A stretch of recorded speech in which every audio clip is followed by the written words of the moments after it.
नमस्कार दोस्तों, स्वागत है आप सभी दर्शकों का वेदर अलर्ट इन्फॉर्मेशन में। इस वीडियो में हम बात करेंगे देश के मौसम की और बात करेंगे कि अगले 2 दिनों के दौरान किन भागों पर बारिश होने की संभावना है। दोस्तों आज देख सकते हैं कि आज 13 मार्च हो चुकी है और आज होली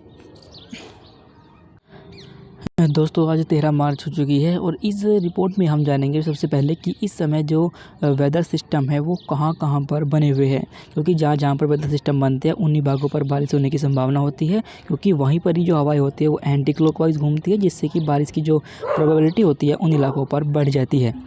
इस समय आप देख सकते हैं कि उत्तर भारत के इलाकों पर एक WD है जो यहाँ पर बना हुआ है, साथ ही इसका एक सर्कुलेशन है जिससे हम प्रेरित सर्कुलेशन बोलते हैं, वो यहाँ पर है और इसके अलावा एक और सर्कुलेशन है जो यहाँ पर बना हुआ है। आप देख सकते हैं कि जहाँ पर सर्कुलेशन है वहाँ पर हवाएं, देखिए यहाँ पर बना हुआ, तो हवा इस तरीके से यहाँ से आकर के इस सर्कुलेशन की तरफ घूम रही है और जिससे कि यहाँ पर जो संभावना है बारिश की वो होने की संभावना है। और इस WD और सर्कुलेशन की वजह से जो पहाड़ी इलाके रहेंगे, हमारे साथ ही मैदानी इलाके रहेंगे, उन भागों पर मौसम बदल सकता है। वहीं ये जो सर्कुलेशन यहाँ पर बना हुआ है इसकी वजह से भी कुछ प्रभाव आपको देखने को मिलेगा और किन किन भागों पर बारिश होगी इसके बारे में हम आपको विस्तार से बताएंगे। आइए जानते हैं। तो देखिए दोस्तों, आप देख सकते हैं कि यहाँ पर इस WD की वजह से जम्मू कश्मीर, हिमाचल प्रदेश और उत्तराखंड यानी इन तीनों पर्वतीय राज्यों पर हल्के से मध्यम बारिश और ऊंचाई वाले जो इलाके हैं वहाँ पर बर्फबारी आपको देखने को मिलेगी। वहीं जो सर्कुलेशन यहाँ पर बना हुआ है इसकी वजह से आज यानी 13 मार्च को राजस्थान के पश्चिमी इलाके, साथ ही पंजाब के कुछ इलाकों पर आपको कुछ मौसम बदला हुआ दिखाई देगा और यहाँ पर बादल बनेंगे और हल्की बारिश इन भागों पर आपको देखने को मिलेगी।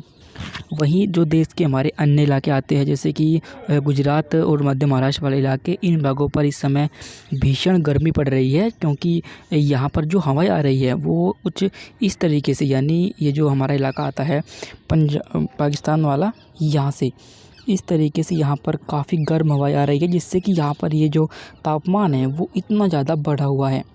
अभी फ़िलहाल इसमें आपको थोड़ी सी राहत मिलेगी, क्योंकि यहाँ पर हवाएं बदल चुकी है और इस सर्कुलेशन की वजह से इस तरीके से हवाएं यहाँ पर पहुँचेंगी, जिससे कि यहाँ पर हवाएं बदलेंगी, मॉइस्चर बढ़ेगा, उमस बढ़ जाएगी, पर लेकिन जो भीषण गर्मी थी उससे आपको थोड़ी राहत मिल सकती है।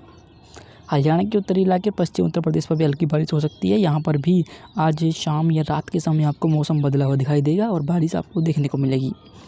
बाकी जो देश के हमारे अन्य इलाके आते हैं उन भागों पर आप देखिए कि कोई इफेक्ट होने की संभावना नहीं है, क्योंकि वहाँ पर कोई सिस्टम नहीं बना हुआ है। इस सर्कुलेशन यहाँ पर बना हुआ है जो मैक्सिमम जो हमारा ये वाला इलाका आता है, यानी कि पूर्वोत्तर भारत का, इन भागों पर मॉइस्चर को पहुँचाएगा, जिससे कि वहाँ पर आपको बारिश देखने को मिल सकती है। बाकी दक्षिण भारत के तमाम इलाके और सेंट्रल इंडिया, इन भागों पर कोई एक्टिविटी नहीं होगी और इन भागों पर मौसम आज साफ बना रहेगा। पर लेकिन कल की अगर मौसम की हम बात करें, यानी कि कल होली का पर्व जो है वो मनाया जाएगा, रंगों का त्यौहार। पर कल किन किन भागों पर बारिश होगी, खास तौर पर जो बारिश आपको देखने को मिलेगी वो उत्तर भारत के इलाकों पर होगी, क्योंकि यहाँ पर WD का जो प्रभाव है वो बढ़ जाएगा, इस सेंट्रल हिस्सों पर आ जाएगा। साथ ही जो सर्कुलेशन यहाँ पर बना हुआ था वो आगे बढ़ते हुए यहाँ पर इस जगह पर पहुँच जाएगा, जिससे कि इसकी वजह से पंजाब के कई इलाकों पर आपको हल्की बारिश देखने को मिलेगी। हरियाणा के भी कई इलाकों पर बारिश हो सकती है। पश्चिम उत्तर प्रदेश के भी जो फुटहिल्स वाले इलाके आते हैं जैसे कि मुजफ्फरनगर और बिजनौर और साथ ही सहारनपुर, शामली, इन भागों पर भी आपको बादलों की गर्जने के साथ हल्की बारिश देखने को मिलेगी।